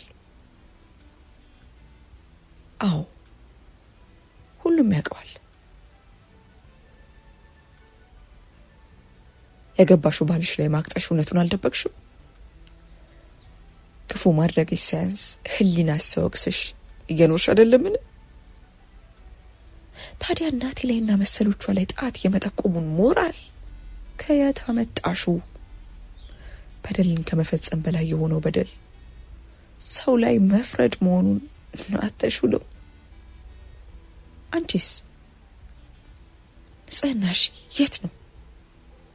የት ነውና ነው ፈራጆንሹ? አንተስ ብትሆን የሰው ሚስት አላማገጥክም? የገዛ ጓደኛ ሚስት ለገዛ ገላ አልተመኘህም? ሚስት እያለችስ ከሌላ ሴት ጋር አልወሰለትክም? ታዲያ የፈራጅነቱን ማንነት ከወዴት ተላበስከው? ጉድህን በጉያ ስር ሸሽገ አንገትን ቀስረ መከራከሩን እንዴት ቻልክበት? የገዛ እውነት ህሊናን ሳይወቅስ አንተ እንዴት የሰውን በደልና ኃጢአት ወቃሽ ሆንክ? ከሰው ይልቅ የራስን ስራና ኃጢአት መመልከት አይቀድምም ነበር? ሁላችንም ኃጢአተኞች ነን። ፈራጁም ሆነ ተፈራጁ ኃጢአተኞች ነን። ጣት መቀሰሩ አይታ ብቻ ነው። ገላ ለጥቅም መሸጥስ ቡና ቤት ባንኩን ተደግፎ ከሚሸጥ ገላ የሚለይ ኃጢአት ነው? ለጥቅም ሲባል ራስን አሳልፎ መገኘትስ ጽድቅ ነው? ወንዱን በኪሱ ገንዘብ መዝኖ ማማረጥስ የራስን ዋጋ ከመዘርዘር በምን ይለያል? ሴትን በዳሌና በጡቷ ግዝፈት የምትመርጥ አንተስ ሴሰኝነት አልተተናወተኝም የማለቱ ሞራል አለ? ማንም ወቃሽ የለም፣ ማንም ተወቃሽም እንዲሁ የለም። ሁሉም ኃጢያን ነው፣ ፈራጁ ተፈራጁ። በየጥጋ ጥጉ የሚደረገው ጉድ በሰዶምና ጎመራ የተደረገውን አያስንቅም ትላላችሁ? በየመዝናኛ ምሽት ቤቱና በየሆቴሉ የሚሰራው ጉድ አእምሮ መሸከም ከሚችለው በላይ አይደለምን? እኛስ ብንሆን ምሽታችንና አዳራችን የት ነው? ለገንዘብ ብለን ራሳችንን ዝቅ አላደረግንም? የፈጣሪን ትእዛዝ ሁሉ አልሻርንም? ታዲያ በዚህ ሁሉ ውስጥ ወቃሽ ያደረገን ማን ነው? ማን የሾመንስ? ኃጢአታችንን ሳናሰርዝ የሰዎችን ኃጢአት የሚደራደር እኛ ማንን? እንዲህ ማድረግንስ አቅሙን ከየት አመጣ ነው? አለን ወይ ነው ትልቁ ጥያቄ። እዛው የተቀመጥኩበት ወንበር ላይ ሆኜ አይምሮዬን ማስጨነቅ ተያይዤው ነበር። መልስ ባላገኝለትም ብዙ ጥያቄዎች ግን ራሴን ጨምሮ ብዙ ሰዎችን በምናብ ስጠይቅ ቆይቻለሁ። እኔን ጨምሮ ምንም ግን ከእውነቱ ጋር የመጋፈጥ አቅም አልነበረንም። ምክንያቱ ደግሞ ስራችንና በውጭ ገጽታችን የተሸፈነ እውነተኛ ማንነታችንን በደንብ ስለለያየ ነው።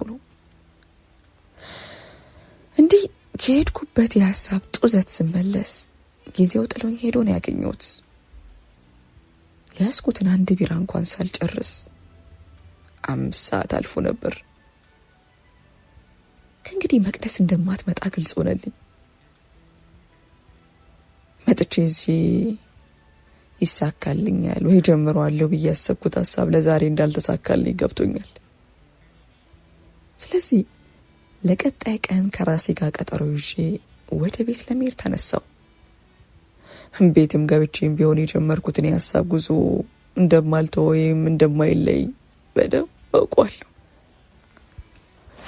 አልጋዬ ላይ ጋደም ብልና ቢደክመኝ እንኳን እንቅልፍ ግን በአይኔ ዞር ሊል አልቻለም ነበር። ውስጤ ብዙ ጥያቄዎችን ያነሳል። አንዱን በዝምታ ሳልፍ አንዱ ድምፁን ከፍ አድርጎ ይጠይቀኛል። ከራስ ወዴት ይሸሻል አልኩ በልቤ። አዎ ከራስ ወዴት ይመለጣል? የራስን ጥያቄ ሲመልሱ እስከ መች መዝለቅ ይቻላል? አይምሮዬን ዝም ማሰኘት ተሳነኝ። በሁለት እጆቼ ጭንቅላቴን ይዤ መጮህ ቃጣኝ። ምንም እንኳን ባላደርገው መቅደስ ምን ሆነ ይሆን ስል ራሴን ጠየቅኩ። ምናልባት ነገ ማትመጣም ይሆን? አሟት ይሆን? ይህንን ስራ ትታ ይሆን? አርፍጄባት ይሆን? ብዙ የሆኖችን አነሳው ጣልኩ። ነገር ግን አንዱንም ይሁን እውነት የሚያደርግ ማስረጃ አልነበረኝምና ዝምታን መረጥኩ። ምናልባት ግን ፈጣሪ የሰጠኝን እድል አባክኘው እንዳይሆን ስል ደግሞ አሰብኩ። ስጋት ገባኝ። ለዚች ነፍስ የተላኩት እኔ አርፍጄባት እንዳይሆን ሰጋው። ልቤን ፍርሃት ወረረኝ። ለታመመ ሰው መድኃኒት ለመግዛት የመጣ ሰው እሽቅድድሙ ከሞት ጋር ነው። 1 ደቂቃ በዘቀየ ቁጥር ሞት 1 እርምጃ ወደ ታማሚ ይቀርባል። ከሞተ በኋላ የመድኃኒት አይነት ቢቀርብ ትርጉሙ ምንድን ነው? ያ መድኃኒት ግዢስ የሚያተርፈው ጸጸት ብቻ አይደለምን?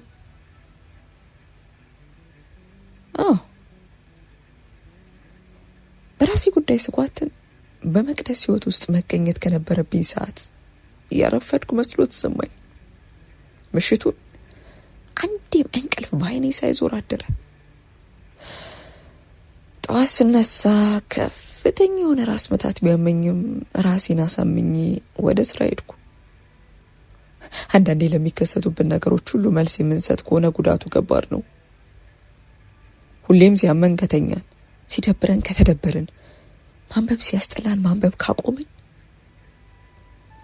መልስ መስጠታችንን የሚጎዳው ራሳችንን ነው። ለዚህ ነው ለሁሉም ስሜቶች መልስ መስጠት የማይመከረው። አንዳንዴ ስሜቱ እንዳልተፈጠረ ሁሉ በቸልተኝነትና በዝምታ ማለፍ የሚኖርብን ይመስለኛል።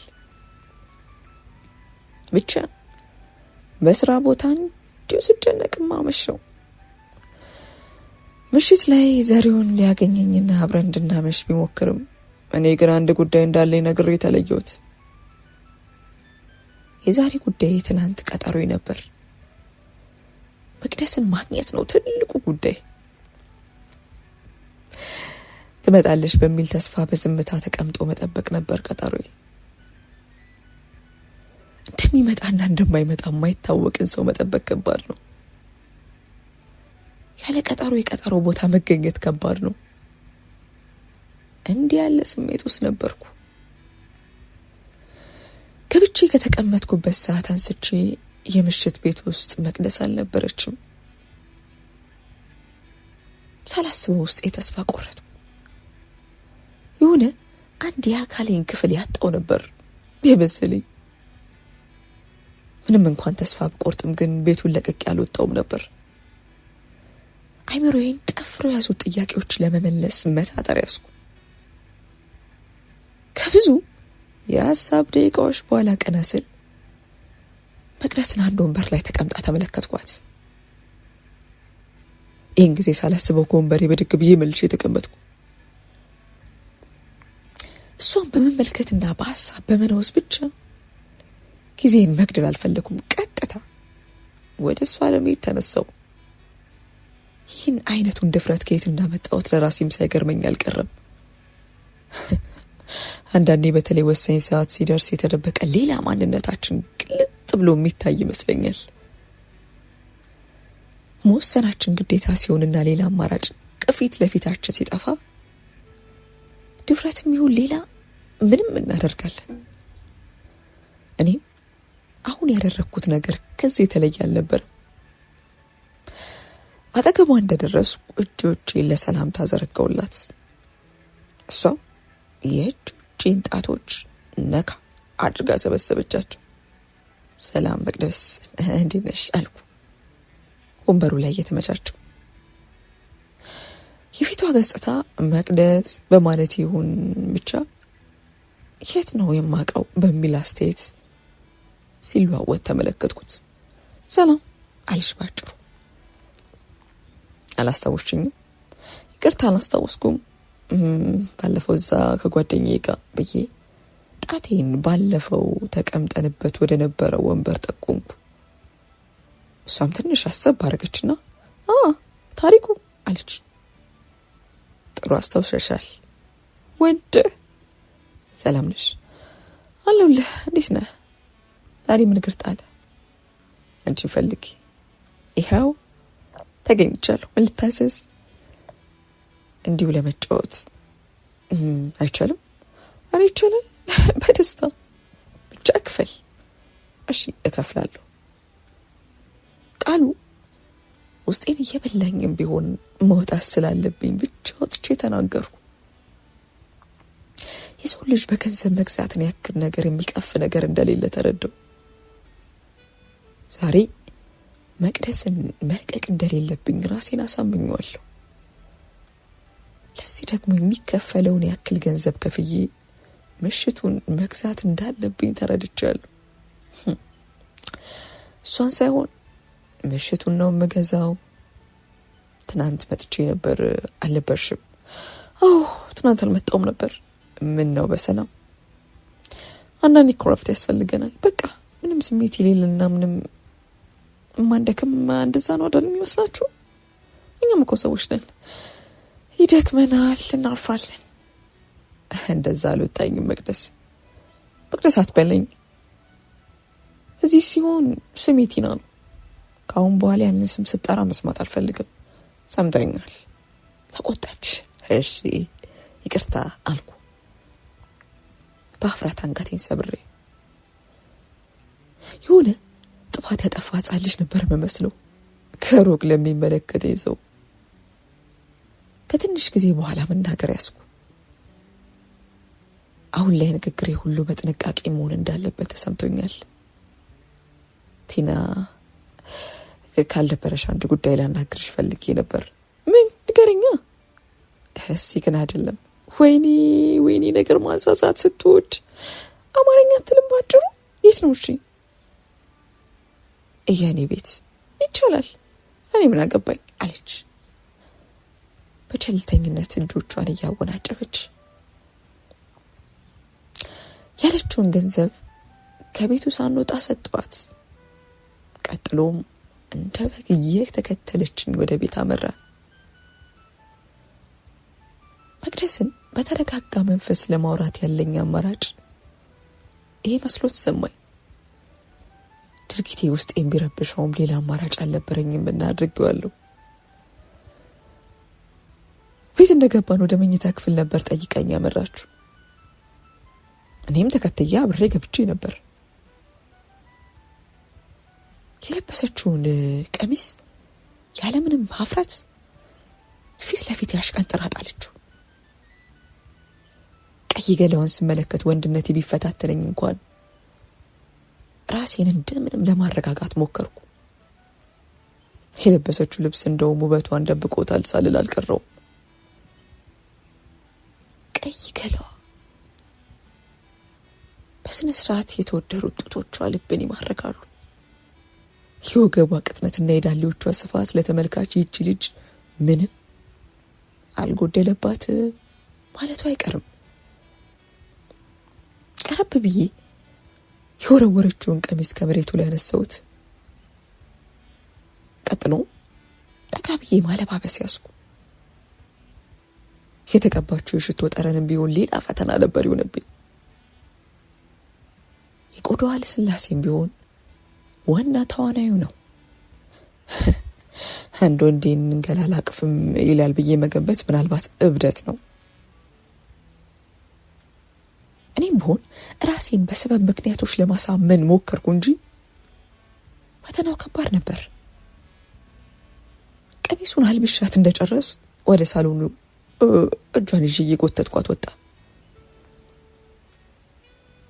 ዝም ብላኛለች። ሳሎን ውስጥ በዝምታ ተቀመጥን።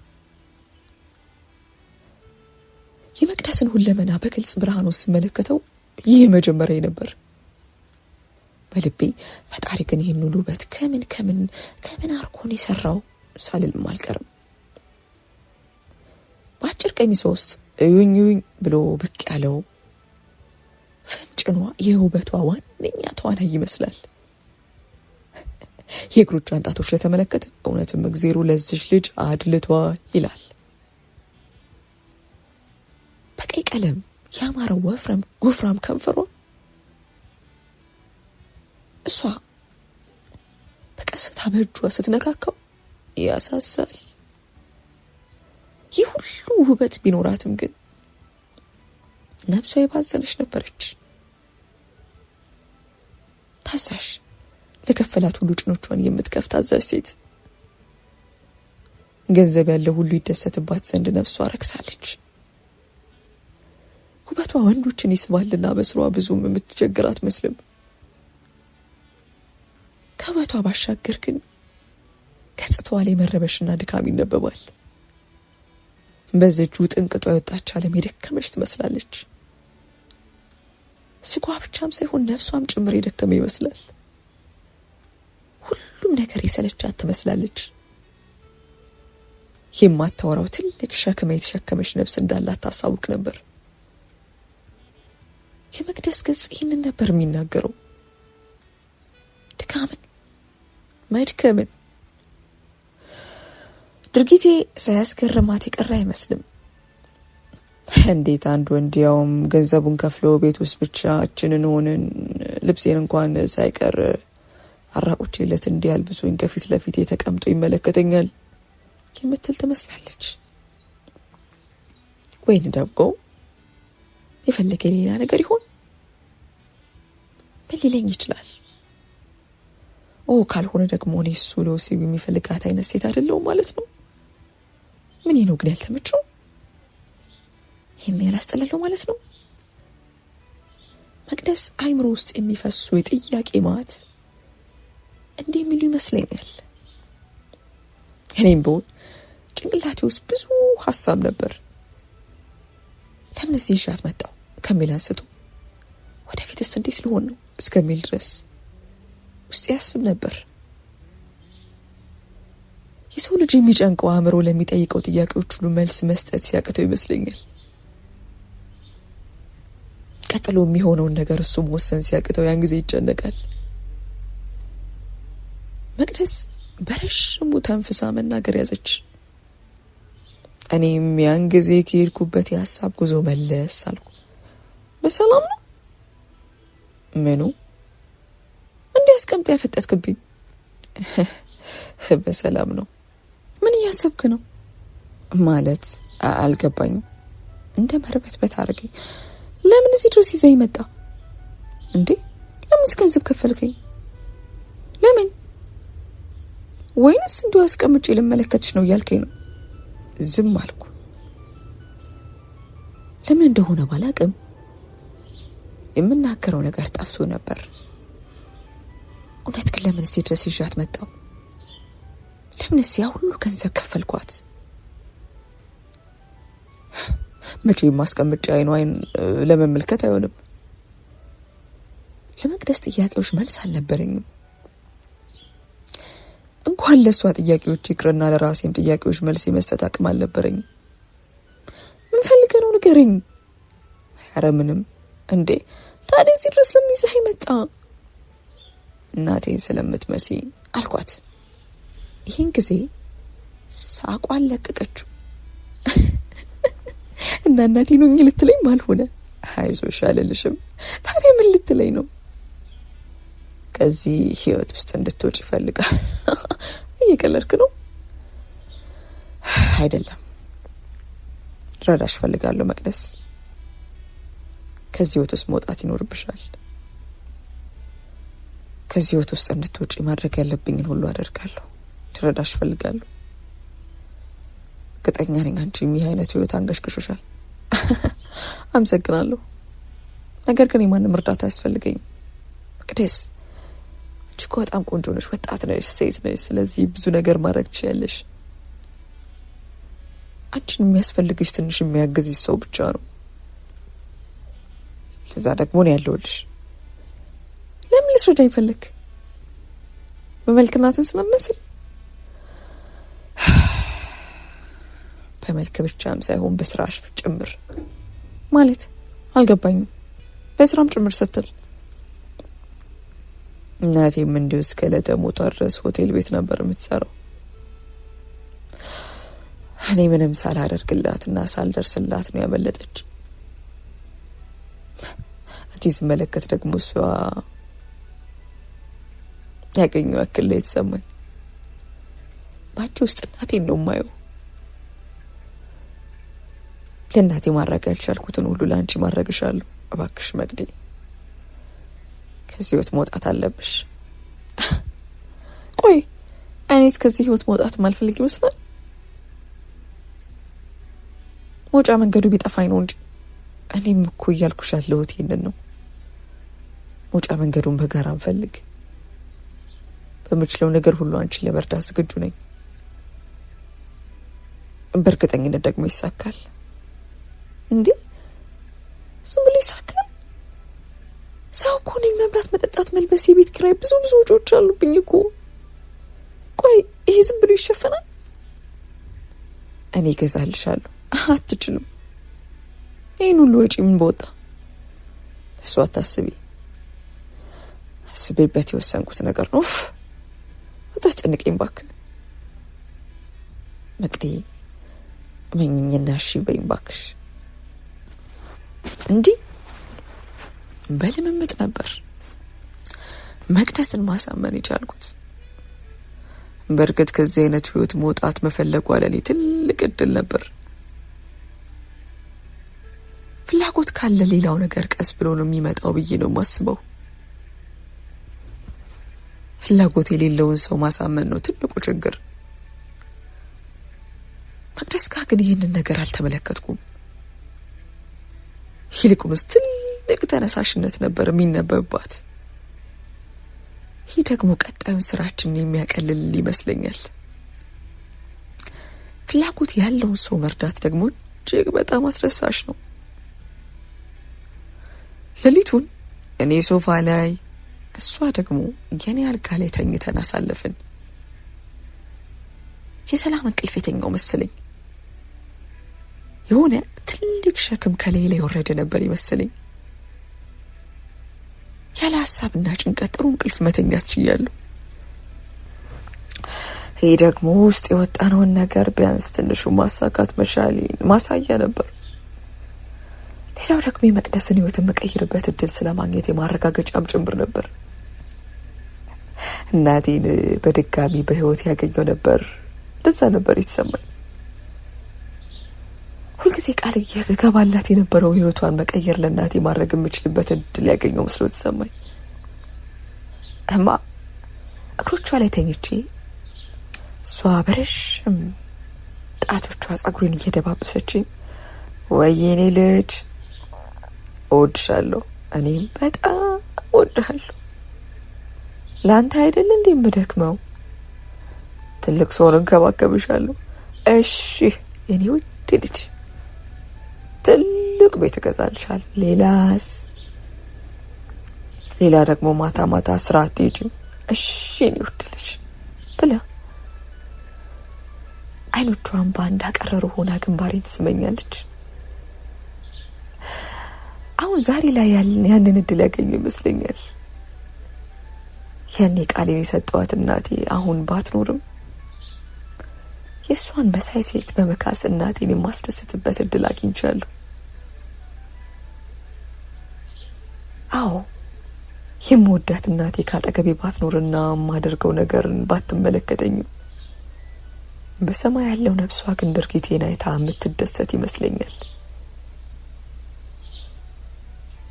ጠዋት ከእንቅልፌ ስነቃ መቅደስም ቀድማኝ ነቅታ ነበርና ሳሎን ውስጥ ተቀምጣ አገኘኋት። አይኖቿ ቀልተዋል። ፊቷ ላይ ትልቅ ድካም ይነበብ ነበር። ሌሊቱን ስታነባና ስታለቅስ እንዳደረሽ ግልጽ ነበር። ይህ በሙሉ ተደስቻለሁ። አንድ ሰው እንዲህ ስለ ነገሩ ሲያለቅስና ማለት መጨነቅ ከጀመረ ለለውጥ ተነስቷል ማለት ነው። ስለ ነገው ካለቀሰ ነገው አሳስቦታል ማለት ነው። ነገው ላይ ተስፋን መጣል ፈልጓልና ብዙ ለመድከም ፈቃደኛ ይሆናል። ይህንን ነበር የመቅደስ ገጽ ላይ ማንበብ የቻልኩት። ጊዜ ሲገፋ ነገሮች ግን ካሰብኳቸው ውጪ ነበር መሄድ የጀመሩት። እኛ ሰዎች ሁሉንም ነገር የመቆጣጠር ስልጣንም ሆነ አቅሙ የለንም። የምንችለውና የሚቻለን ነገር በጣም ትንሽ ነው። በአብዛኛው ደግሞ እየሆነ ያለውን ነገር መቀበል ብቻ ይሆናል የኛ ዕጣ ፈንታ። በገዛ ህይወታችን ውስጥ እንኳን የመወሰን ስልጣን የምንነጠቅባቸው ጊዜያት አሉ። ልክ እንደ ውጭኛው ሰው ሁሉ የገዛ ህይወታችንን ተመልካች እንሆናለን። ጊዜና ሁኔታ አቅሞቻችንን ይገድቡናልና ነው። አንዳንዴ ሳስበው ስሜቶቻችን ከኛ በላይ ኃያልና አቅም ያላቸው ይመስለኛል። እኛ ማድረግ የማንፈልጋቸውን ስሜቶቻችንን ራሳቸው ሲያደርጉልን እንመለከታለን። ስሜታችን ከኛ በላይ ሆኖ ድርጊቶቻችን የመቆጣጠር አቅም አለው። እኛ ስሜቶቻችን መቆጣጠር ሲያቅተን ስሜቶቻችን ከኛ በላይ ሆኖ ይቆጣጠሩናል። መቅደስ ስለ ቀድሞ ህይወቷና እንዴት ወደዚህ ስራ እንደገባች ስትነግረኝ በጣም ነበር ያዘንኩላት። ለሷ የነበረ ነገር ሁሉ ነበር በአንዴ መቀየር የቻለው። ለካስ ማንም ሰው ስለ ነገው እርግጠኛ ሆኖ መናገር አይችልም። አጋጣሚዎች ህይወታችን እንዴት የመቀየር አቅም እንዳላቸው የመቅደስ ህይወት ትልቅ ምሳሌ ነው። እንዲህ ያሉ አጋጣሚዎች የብዙ ሰዎች ህይወት ማስተማሪያ ይሆናሉ ብዬ አስባለሁ። መቅደስ ግን በጣም ነበር ያሳዘነች።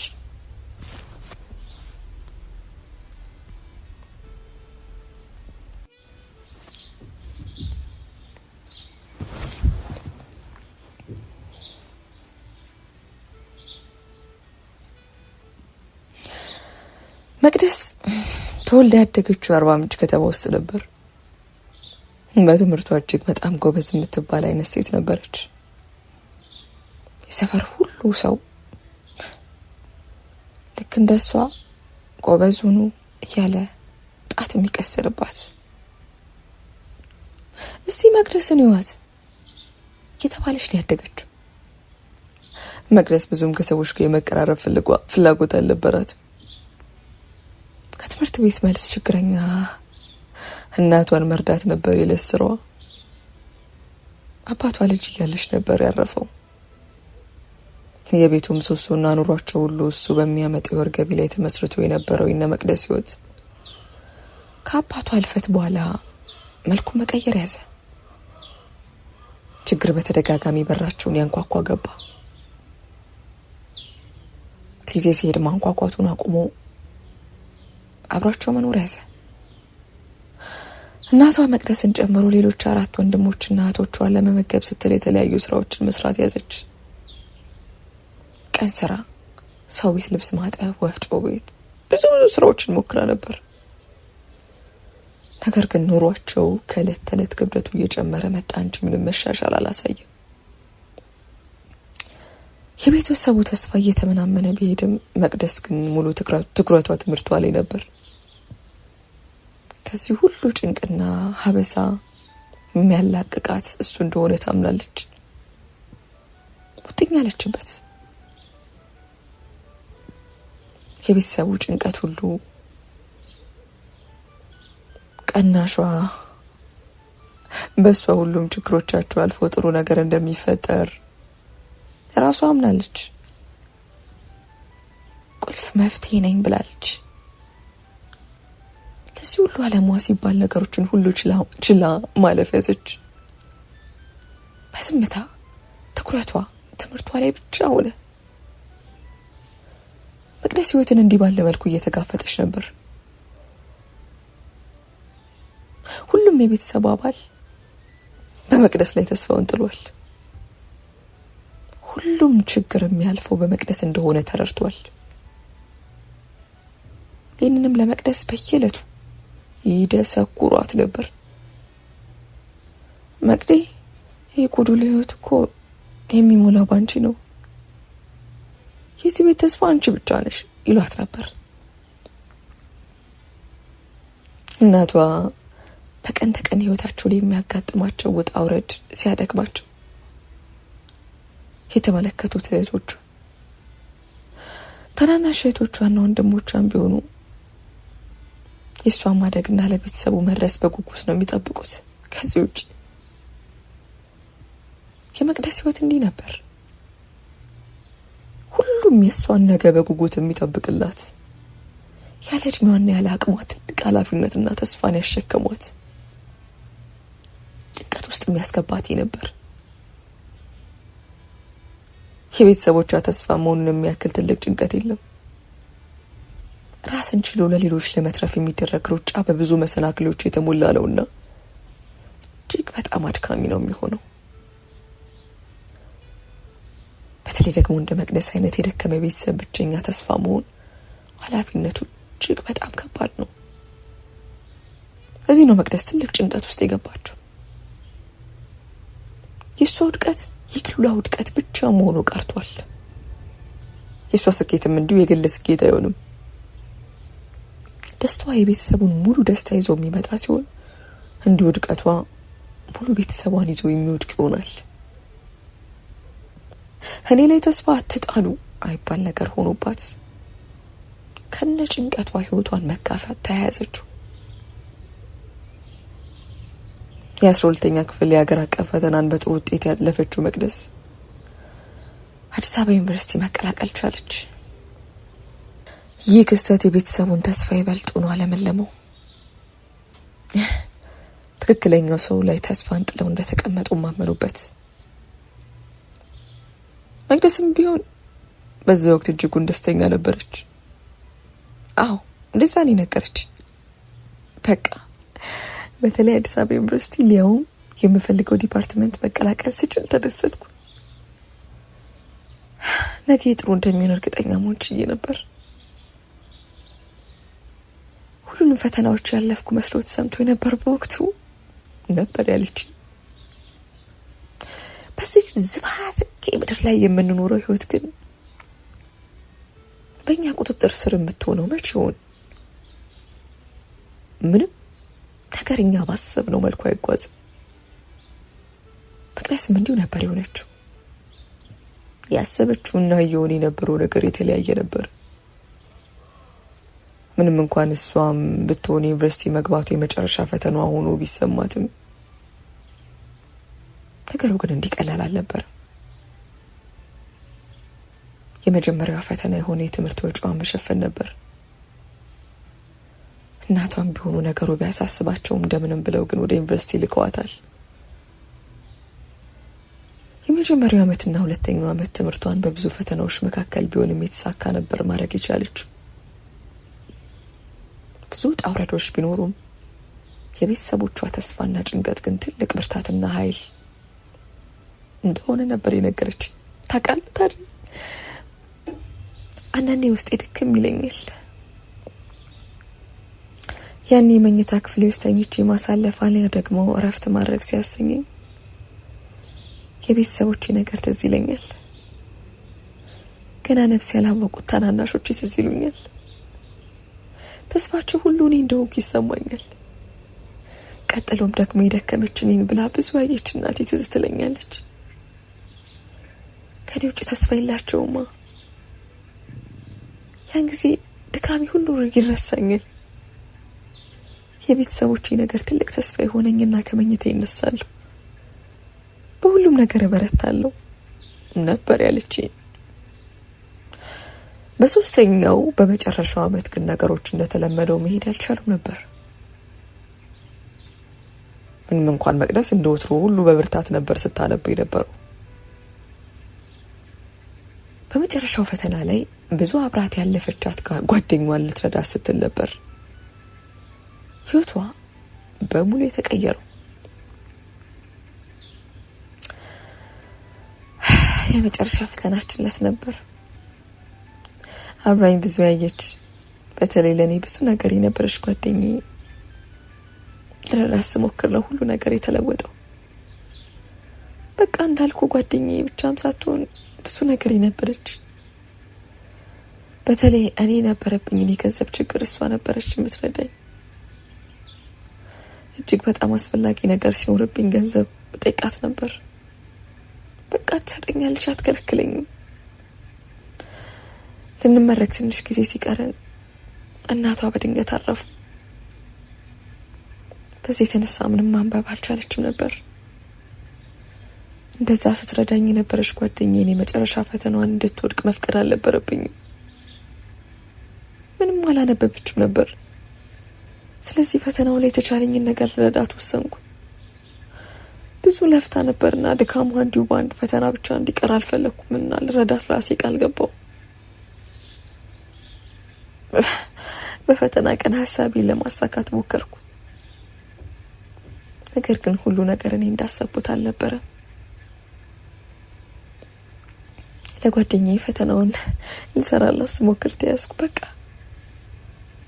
ይህ ነበር ህይወቴን የለወጠ ጉዳይ ነበር ያለችኝ። አይኖቿ ላይ ባንዳ ቀረሩ ሆነ። መምህሩ ምንም አይነት ርህራሄን አላሳያትም ነበር። መቅደስን ብትሆን በተፈጠሩ ነገር ከልቧ ተጸጽታ ነበር። ነገር ግን ምንም ማድረግ አልቻለችም። የቤተሰቦቿ ሁሉ ህልም ሜዳ ላይ እንደተቀየረ ነበር የተሰማት። ነገሮች ወዲያው ካላስተካከለች ቀጣዩ ጊዜ እጅግ በጣም አስከፊ እንደሚሆን ተሰማት። መምህሩ ስለ ጉዳዩ ቢሮ ድረስ ሄዳ አናገረችው። የሷንም ሆነ የጓደኛዋን ችግር በግልጽ ብታወያየውም መምህሩ ግን ርህራሄ የሚባል ነገር ውስጡ አልነበረም። በመጨረሻ ተስፋ ቆርጣ ከቢሮ ልትወጣ ስትል አንድ እድል እንዳለ ነገራት። መቅደስ አላት። ከቢሮ ልትወጣ ስትል ጠብቆ፣ አቤት ሸር፣ አንድ እድል አለሽ፣ ከተስማማሽ ምንም ይሁን እስማማለሁ። አስደስችኝና ውጤትሽን አስተካክለዋለሁ። አስደስችኝ ስትል አልገባኝም። መምህሩ በገለዋ መደሰት እንደሚፈልግ ነገራት። መቅደስ በጊዜው ደንግጣ ነበር። ሁለት እጅግ በጣም አስከፊ ውሳኔዎች ፊት ለፊት ተጋፈጠች። አንደኛው ክብሯን አስጠብቃ ቤተሰቦቿ የጣሉባትን ተስፋሽ ቀንጥራ መጣል ሲሆን ክብሯን አስነጥቃ፣ ሁለተኛው ያው ክብሯን ሸጣ ማለት ነው። ቤተሰቦቿ የጣሉባትን ተስፋ ከግብ ማድረስ ነበር። ሁለቱም መጥፎ ምርጫዎች ነበሩ ለመቅደስ። አንዱ ከአንዱ የማይሻል ሁለት የተበላሹ ምርጫዎች ፊት ለፊት ተጋፈጠች። መቅደስ ሁለተኛው ምርጫ ነበር የመረጠችው። ለቤተሰቦቿ ስትል ክብሯን መጣልን። ክብሬ ሁሉ ቤተሰቦቼ ናቸው ስትል አሰበች። የዓመታት ልፋቷ ሁሉ መና እንዲቀር አልፈቀደችም። እሷን የሚጠብቁት ታናናሽ ወንድምና እህቶቿ እንዲሁም የደከመች እናቷ በዓይኗ ላይ ተንከራተተች። ክብሯን ሁሉ ሜዳ ላይ ጥላ ከመምህሯ ጋር ፍቅር አልባ የጥቅም ወሲብን ፈጸመች። ሁሉ ነገር ተደረገ። ተስፋዋ ድጋሚ ለመለመ መሰላት። ምንም እንኳን መምህሩ ያላትን ነገር ያለ ፍቃዷ ብትፈጽምም መምህሩ ግን ቃሉን መጠበቅ አልቻለም። ውጤቷ እንደተበላሸ ለዩኒቨርሲቲው ተላለፈ። መቅደስም ከሚቀጥለው 1 ዓመት በኋላ ለመማርና ለመመረቅ እንድትመለስ ተነገራት። ይህ ለመቅደስ ትልቅ ሽንፈቷ ነበር። አንዱን አጥቼ አንዱን ላገኝ እችላለሁ ላለችው መቅደስ ሁለቱንም ነገር ከእጆቿ ተነጠቀች። ከክብሯ አሊያ ደግሞ ከቤተሰቦቿ መሆን ሳትችል ቀረች። ለመቅደስ ሰማይ ምድሩ ተገለባበጠባት።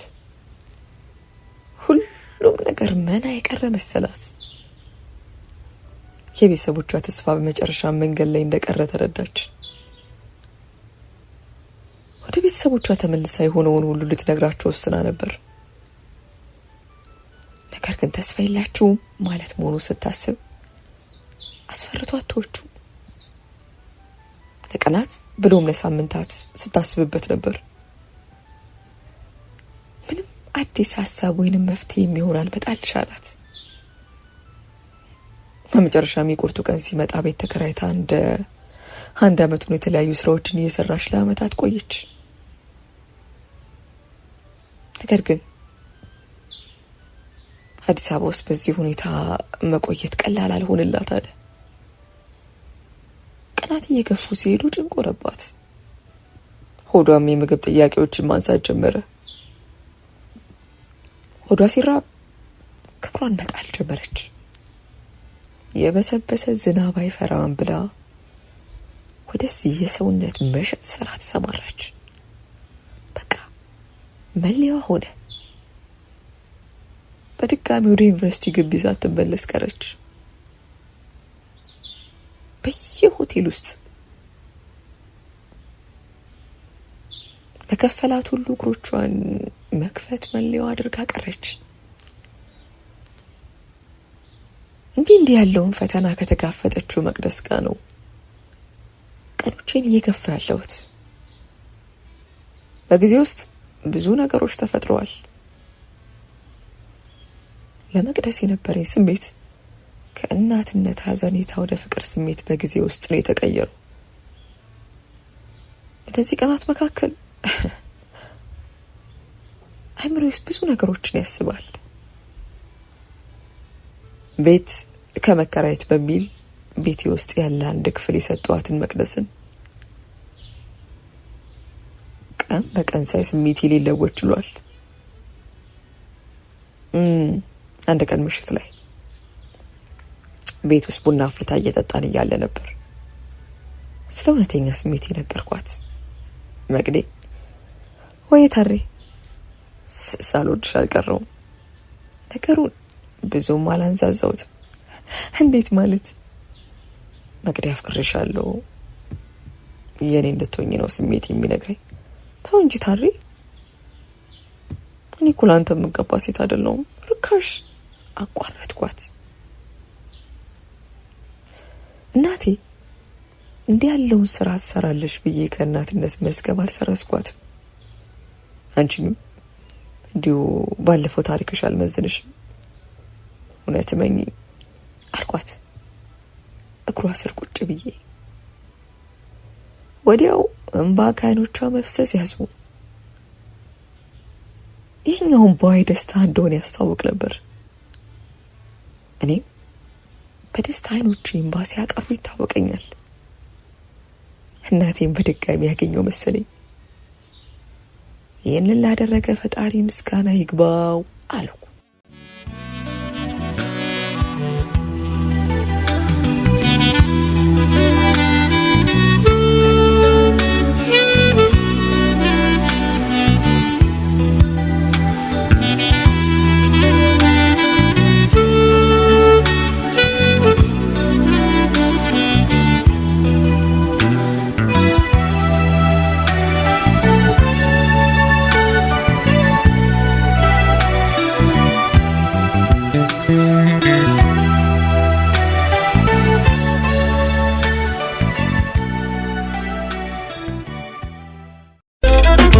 ነው።